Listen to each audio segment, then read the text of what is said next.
I'm Maisie. And I'm Campbell. We're here to introduce you to Florida's birds! There are tons of birds in Florida. Over 500 different kinds have been spotted here. Over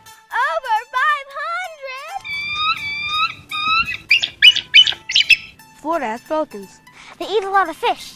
Ospreys and eagles eat fish too. Here, fishy, fishy. The bald eagles are a national bird. There are over 1,000 eagle nests in Florida. Eagle nests are as big as a car. You can see eagles at the Great Florida Birding and Wildlife Trail. There are over 500 trail sites in Florida. From Pensacola to Key West. Get a trail guidebook. See you on the trail. The Great Florida Birding and Wildlife Trail. Florida kids care about conservation.